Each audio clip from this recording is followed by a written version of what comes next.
దేవుని పరిశుద్ధ వందనాలు. ఈ సాయంకాల సమయంలో పరిశుద్ధులుగా ఈ విధంగా మనం కూడుకోవటము దేవుని యొక్క ఉచితమైన కృప, ఆయన అనంతమైన ప్రయాసమై ఉన్నందుకు దేవునికి స్తోత్రం. హల్లెలూయా.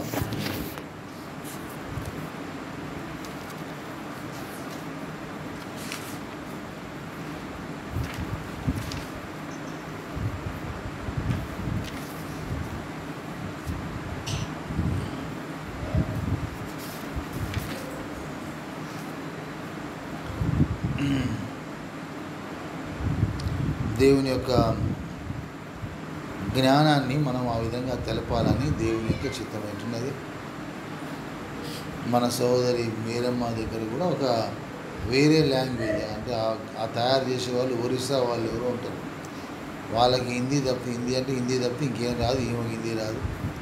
అంటే ఇది జరుగుతున్న కొద్దీ ఆమె వెంటనే అది అర్థం చేసుకుంటుంటే ఎవరో వాళ్ళ అక్క అంట, ఒక ఆమె అక్క చెప్పిందంటే వాళ్ళ ఇంట్లో ప్రార్థన చేస్తారు, అక్కడికే పో అని చెప్పి.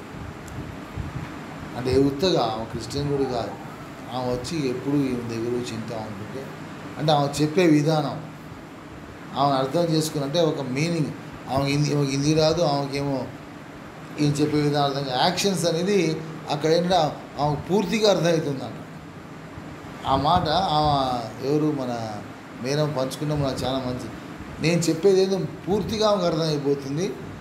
అంత చక్కగా, అంటే ఒక యాక్షన్స్ అనేది అక్కడ లాంగ్వేజ్ అర్థం కానప్పటికీ కూడా యాక్షన్స్ మనకున్న ఆ పట్టుదల, దాన్ని ఏం చేస్తుంటే అవతల వ్యక్తిలో గొప్ప కార్యాన్ని అక్కడ జరిగించినట్టు ఆమె కూడా చూడగలిగింది. అది చక్కటి సాక్ష్యం.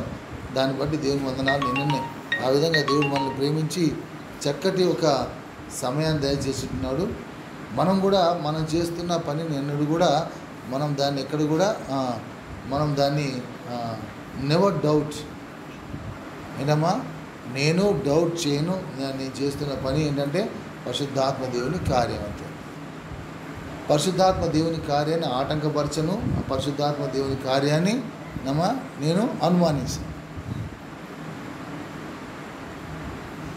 పరలోకంలో ఏం జరుగుద్దో నీకేం తెలుసమ్మా? పరలోకంలో ఎలా ఉంటుందో నీకేం తెలుసు? మనకి ఏం తెలుసమ్మా? అక్కడ ఎంత సంతోషం ఉంటుందో, ఎంత ఆనందం ఉంటుందో, ఏ నాట్యం చేస్తారో, ఎగురుతూ ఉంటారో సోదరుడా మనకు తెలియదు. వాళ్ళకున్న పరిధిలో వాళ్ళు ఎట్లా చేస్తారో మనకు తెలియదు. మనం కూడా ప్రతి దాంట్లో కూడా మనం చేస్తున్న పనిలో కంపల్సరీగా యాక్షన్ అనేది ఎంతో ముఖ్యమైనది. యాక్షన్ అనేది ఎంతో ముఖ్యమైనది. మన క్రియలు అనేది చాలా ముఖ్యం. ప్రభు మనల్ని ఆయన జ్ఞానాన్ని దేవుడు మనము తెలపాలని దేవుడు మనల్ని ఏర్పాటు చేసుకుంటున్నాడు. ఎవరికి తెలపాలమ్మా? పరలోకంలో ఉన్న ప్రధానులకు, జ్ఞానులకు. చక్కగా ఆన్సర్ ఇస్తుంది. దేవుని స్తోత్రం. దేవుని జ్ఞానాన్ని తెలపాలని దేవుడు సంఘాన్ని ఏర్పాటు చేసుకొని మనల్ని పిలుచుకొని ఉంటున్నాడు కదా. కాబట్టి జ్ఞానాన్ని మనం తెలిపేటట్లుగా మనం ఎల్లప్పుడూ కూడా ప్రయాసపడుతూ ఉండాలి. అది ఎలా? సంఘంలో ఒక స్తుతి ద్వారా మనం ఏం చేయగలుగుతున్నాం? దేవుని జ్ఞానాన్ని మనం ప్రచురించగలుగుతున్నాం. వాళ్ళకు అర్థమయ్యేటట్లుగా చేస్తున్నాం. వాళ్ళకు అర్థం కావాలి. వాళ్ళకు అర్థం కావాలని దేవుని చిత్తమైంటుంది సోదరుడు. దేవుడు అలా ఆయన ప్లాన్స్ మనెవరమ్మా ఆపడానికి కదమ్మా? ఇదేంటి ప్రభు అని నేను ప్రశ్నించగలుగుతామా? దేవుని ప్రశ్నించడం నేను ఎవరిని? ఏంటమ్మా? దేవుని ప్రశ్నించడం నేను ఎవరిని కదా? మన మంటి పాత్రలు అంతే కదా. ఫస్ట్ ఆఫ్ ఆల్ మనం గుర్తుంచుకోవాల్సిందమ్మా, ఒక మంటి పాత్ర. మన జ్ఞానం మనల్ని ఏం చేయదు. దో పక్కన పడ్డవాళ్ళు, తర్వాత రాతి నీళ్ళ పడ్డవారు, దాని తర్వాత ముండ్ల పొదల్లో పడినవారు అని ఎట్లమ్మా? తో పక్కన ఉన్న వాళ్ళు ఎవరంటే వాళ్ళు ఏంటంటే ఒక మతానికి సంబంధించిన వాళ్ళు. అంటే అక్కడ కూడా వాక్యం విత్తబడుతుంది కాదనట్లే. తర్వాత స్వజ్ఞానులు అంటే వాళ్ళు ఎంటీ చేసుకోలేదు. దేవుని దగ్గరకు వచ్చి ఏం చేయాలమ్మా? ప్రభు దగ్గరకు వచ్చి ఏం చేయాలా? మనల్ని మనం మన జ్ఞానం కానీ, మన ధనం కానీ, మన బలం కానీ ఏం చేయాలి? మనము రిక్తులుగా చేసుకోవాలి. రిక్తులుగా చేసుకోకపోతే ఏముండదు? You will not understand. అమ్మమ్మా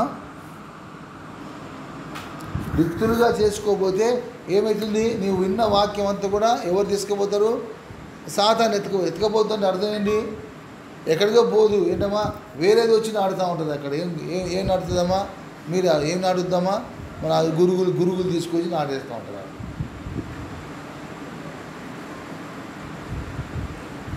ఒకరు ఎవరమ్మా ఫస్ట్ సెక్షన్ ఎవరు? రాతి నేల తోపక్కన ఎవరమ్మా?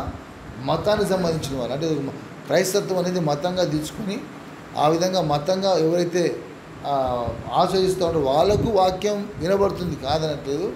సత్యమైన వాక్యం వాళ్ళకి వినబడుతుంది. కానీ ఆ వాక్యం ఏంటమ్మా? సాతాను వచ్చి ఎత్తుకుపోతుంది. ఇంకా ఎవరు రాతి నేల అంటే వాళ్ళు ఎవరమ్మా?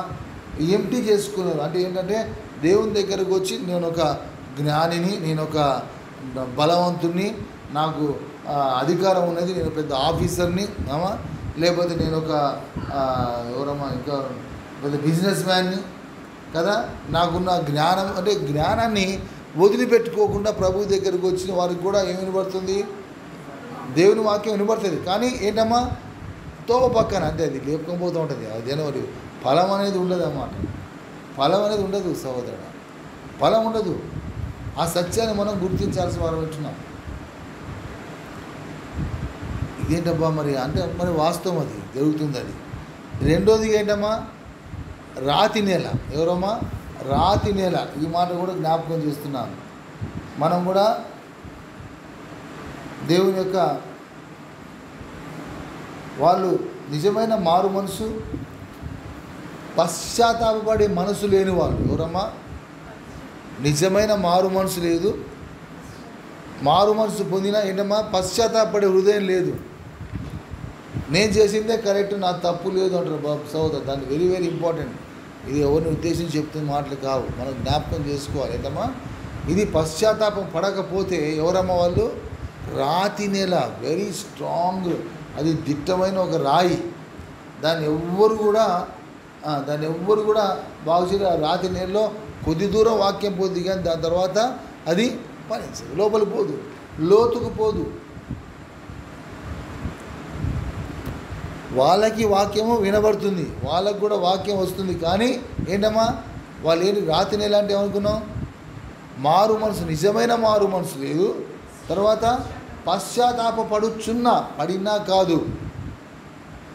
పశ్చాత్తాపం అనేది ఏంటమ్మా? Present continuous tense. అది ఇప్పుడు నేను పశ్చాత్తాపడ్డా అంటే అది ఏంటంటే మళ్ళీ గర్వం వచ్చేస్తుంది లోపల. ఎప్పుడు కాదు, ఎప్పటికప్పుడు పశ్చాత్తాపడుతున్న ఒక జీవితాన్ని మనం కలిగి ఉండాలి. కన్నీరు ఎందుకు వస్తాయి బాబు? ఉత్తగా వస్తాయా? కన్నీరు ఎందుకు వస్తాయి? పశ్చాత్తాపానికి సంబంధించిన మొట్టమొదటిగా. దాని తర్వాత ముందు నీ పాపం తలంచుకుంటే, అయ్యో నేను ఇవాళ ఎన్ని తప్పులు చేశాను, ఎన్ని మాటలు మాట్లాడి, ఎన్ని మాటలు విన్నాను, ఎన్ని తలంపు తలంచాను ఆలోచిస్తే పశ్చాత్తాపం రాలేదనుకో, ఏమైందమ్మా? రాతి నెల ఇప్పుడు నేను చెప్పే వాక్యం అంతా కూడా వేస్టే. పశ్చాత్తాపము లేకపోతే, పశ్చాత్తాపడవలసిన అవసరం వచ్చినప్పుడు ఎంత నివారణ? మొట్టమొదటిగా అసలు ఫస్ట్ సెక్షన్లో ఉండిపోతే పశ్చాత్తాపం అనేది అది రానే రాదు. ఫస్ట్ సెక్షన్ ఏంటమ్మా? తో పక్కన ఎవరం వాళ్ళు? మతము. దాని తర్వాత మర్చిపోయింది, ఖాళీ చేసుకుని రిక్తునిగా చేసుకుని వాళ్ళు. నేను రిక్తునిగా చేసుకుని వాళ్ళు ఎవరమ్మా? రిక్తునిగా చేసుకుని వాళ్ళు ఎవరు? తోవ పక్కన ఉన్నవాళ్ళు. మతముగా దేవుని మతంగా వాళ్ళు ఆలోచిస్తూ ఉన్నవారు కొందరైతే. ఇంకో సెక్షన్ ఎవరంటే ఇటు దేవుని దగ్గరకు వచ్చి కూడా ఏంటమ్మా? రిక్తునిగా చేసుకుని వాళ్ళు ఒకటే. మతంగా ఆలోచించేవారు, మతంగా ఉన్న వాళ్ళకి వాక్యం వినబడుతుంది. రిక్తునిగా చేసుకుని వాళ్ళకు కూడా ఏమైంది? వాక్యం వినబడుతుంది. కానీ తో పక్కన వాక్యము ఎటువంటి ఫలితాన్ని ఇవ్వదు, ఎటువంటి ఫలాన్ని చూపించలేదు. అదేంటమ్మా? అది నేను దేనికి మాట్లాడుతున్నామా? తోవ పక్కన ఉన్నవాళ్ళు. రాతి నేల ఎవరంటే ఎవరమ్మా? మారు మనసు పొందుతారు. దేవుని వాక్యం శిలువను చూసి పాత జీవితాన్ని వదిలిపెట్టాలి అని ఒక అవకాశం వచ్చి ఒక్క కార్యం ఎంత మట్టికి దాని తర్వాత ఇక మన జీవితంలో ఎన్నడూ పశ్చాత్తాపడరు. ఎన్నడూ కూడా పశ్చాత్తాపడు. నేను చేసింది కరెక్ట్, నేను ఒప్పుకుంది కరెక్ట్, నేను పట్టిన దానికి 3 కాళ్ళు, ఏమంటారు దాన్ని, నేను పట్టిన కుందేలుకి 3 కాళ్ళు, అంతే. ఇక మాట పశ్చాత్తాపడు. పశ్చాత్తాపం ఏం లేదు. పశ్చాత్తాపానికి అవకాశం ఏంటమ్మది? రాతి నేల ఫలించదు సహోదరుడా. దేవుని నామటి నేను బాధతో కాదు, నేను ఒక ధైర్యంతో చెప్పగలుగుతున్నామ్మా. ఇంకా దేవుడు నాతో ఈ దినాన మాట్లాడిన మాటలు కాబట్టి నేను మాట్లాడుతున్నాను. ఈరోజే దేవుడు నాతో స్పష్టంగా మాట్లాడేదంటే, నీవు నా కుమారుడు, నేను నిన్ను కని ఉన్నానని తిరిగి 2వ అధ్యాయంలో 7వ వచనం ద్వారా స్పష్టంగా దేవుడు నాతో మాట్లాడి ఈ దిన వాక్యం ద్వారా. అది 4 నెలలైంది. 7వ దినాన 7వ తారీఖున చనిపోయిన ఎవరు రెబ్కా అని మళ్ళీ ఈ సంవత్సరం ఈ రోజు జ్ఞాపకం, ఎందుకంటే కరెక్ట్గా మళ్ళీ తిరిగి ఆమె చనిపోయింది. 7వ కరెక్ట్గా 4 నెలలు. మళ్ళీ నాకు వచ్చిన మాట అదే, దాంట్లో 7వ వచనం, 2వ కీర్తన 7వ వచనం ఏంటమ్మా, నీవు నా కుమారుడవు, నేను ప్రభు అంత స్పష్టంగా మాట్లాడుతున్నా. నేను ఆయన కుమారుని అమ్మా. నేను స్పష్టంగా మాట్లాడకపోతే రేపటి రోజున దేవుడు నన్ను తీర్పులో తీరుస్తాడు. నేను ఉన్నట్టుగా బండలు అక్కడ కరెక్ట్గా చెప్పకపోతే దేవుడు నన్ను తీర్పులో తీరుస్తాడు. ఎక్కడ కూడా ఎవరితో కూడా ఎన్నడూ కూడా దేవుడు చెప్తాడు, రాజీ పడవద్దు, ఎవరు రాజీ పడవద్దు. ఎవరైనా బాధలేదు, నా భార్య అయినా, నా పిల్లలైనా, ఎవరైనా ఏంటమ్మా, ఎటువంటి పరిస్థితుల్లో నేను తప్పు అన్నప్పుడు తప్పే, అంతే. నువ్వు వాదిస్తే మన దగ్గర ఉండాల్సి, మన సావాసం ఉండదు ఇక, అంతే. అది ఎందుకంటే అది మిలిటరీలో ఏంటమ్మా ఏముంటుంది, యుద్ధము. It is war section. యుద్ధం చేసుకుంటూ పోతున్నాం మనం. దాన్ని ఎక్స్ప్లెనేషన్స్ కాదమ్మా ఇక్కడ. అది మనం జ్ఞాపకం చేసుకుంటాం. ఏంటమ్మది? రాతి నేల. ఏం లేదు అక్కడ, పశ్చాత్తాప పడుచున్న జీవితం లేదు. పశ్చాత్తాప పడుచున్న జీవితం. పడినా కాదు, ఆ మాట జ్ఞాపకం చేస్తున్నాను. ప్రజెంట్ కంటిన్యూస్ అనేది లేదు. రిక్తునిగా చేసుకోకుండా ఎల్లప్పుడూ ఎప్పటికప్పుడు ఖాళీ చేసుకున్న జీవితము లేదు. రాతి నేల సహోదరుడా, అంతకంటే భయంకరమైన ఒక జీవితాన్ని మన జీవితం జీవిస్తున్నాం, జాగ్రత్త అని ప్రభు నాతో మాట్లాడుతున్నాడు. ముండ్ల పొదలు అంటే ప్రాస్పరిటీ డాక్టర్. నిన్నటి దినాన మనం మాట్లాడిన మాటలు ఏంటమ్మా అవి? అయ్యా తప్పు చేస్తా, ఇప్పుడు ఇది కొద్దిగా అడ్వాన్స్ అయినాం, తప్పు చేస్తా, క్షమాపణ అడుగుతా, క్షమించు ప్రభు. నీకు చేయాలని చేయవు, అనుకోకుండా చేస్తావు, మళ్ళీ వచ్చి అంటే తప్పు చేయకుండా ఉండడానికి నువ్వే ఎటువంటి ఒక సర్కిల్ గీసుకోలే. నువ్వు పోయి నిలబడుతున్నావు, అక్కడ నిలబడితే కరోనా వ్యాధి అందకుండా ఉంటుందా బ్రదర్? కరోనా వ్యాధి వాడు ఎందుకు సర్కిల్ పెట్టింది అక్కడ? నువ్వు పోయి నిలబడ్డా సరే, కొన్ని అంటొచ్చు, కొన్ని అండకపోవచ్చు, కానీ దగ్గర ఉంటే కంపల్సరీగా అంటుంది, ఆ ఛాన్సెస్ ఉన్నాయి. నువ్వు పోయి నిలబడింది అక్కడ. పాపం పరిపక్వమైన సమయంలో ప్రదేశంలో ఉన్నావు, తప్పకుండా పాపం అంటుంది. అంటే ఇక్కడ ఏంటి, ఇప్పుడు మొదటి సెక్షన్ ఏమనుకున్నావు, ఇక్కడ 3వదిగా ముండ్ల పొదలు. ఏంటి ఎక్కడ ఉన్నామా? ముండ్ల పొదలు అంటే ఏంటి? తప్పు చేస్తుంటే తిరిగి ప్రభు, అదే ఇంకే సెక్షన్ లేదు. తప్పు చేస్తా, క్షమించు, నాకు అది కావాలి, ఇది కావాలి, స్వార్థం, అంతే. ఇంత మట్టికే, వేరేది లేదు. వేరేది ఏంటి ఇప్పుడు ఇక్కడ అంటే అంత మట్టిగా ఉంటే ఏంటి అది? దేవుడు మాట్లాడతాడు, దేవుడు ఇస్తాడు. ఏంటమ్మా అది? ముండ్ల పొదలు. ఇక్కడ కావాల్సిందేంటి? ఇది పక్క తీసే, ఇది వదిలేసే. ఏం కావాలి ఇప్పుడు? మనం అనుకుని ఏంటమ్మా, మర్చిపోయాను నిన్నటి దినాన్ని. దాంతోపాటు ఇంకోటి చెప్పానుగా, ఈ సెక్షన్ కాదమ్మా మనం చేయాల్సింది, మరి మర్చిపోతానే. విశ్వాసము, ప్రేమ, ఐక్యత, పరిశుద్ధత, దీన్ని మనం శక్తిగా మార్చుకోవాలని దేవుని చిత్తం. ఏంటంటే ప్రాసెస్ ఏంటమ్మా, ఈ విధంగా మనం దాన్ని ఎప్పుడైతే మనము మార్చుకుంటున్నాం అంటే అనుభవ జ్ఞానము లేదు. ఏం లేదమ్మా, అనుభవ జ్ఞానం ఉన్నది కానీ ఏం లేదు. ఇప్పుడు అనుభవ జ్ఞానం లేదు. Very very important. ట్రిప్పుని అగ్గిపెట్ట కొడితే గ్యాస్ వెలుగుద్దని నాకు తెలుసు, కానీ ఆ వెల్డింగ్ చేయడం ఎవరికి వస్తుంది? అది వెల్డింగ్ చేస్తే వెల్డింగ్ అవుతుందని తెలుసు, కానీ నాకు తెలుసు అని నేను ట్రై చేస్తే అతుకుద్దాం బాగా? అతకదు కదా, ఎవరికి తెలుస్తుంది? రాళ్ళు కొడుతూ ఉంటారు. నేను ఇష్టం వచ్చే పాట ఆ పాట ఎంత పెద్ద శుద్ధి పెట్టి కొట్టినా పగులుతుందా? అదేంటి ఎక్స్పీరియన్స్తో వాళ్ళు ఏంటంటే పలానా చోట పలానా దెబ్బలు కొడితే పలానా విధంగా పగులుతుందని వాళ్ళకి తెలుసు. అది దాన్ని ఏమంటారు? అనుభవ జ్ఞానం.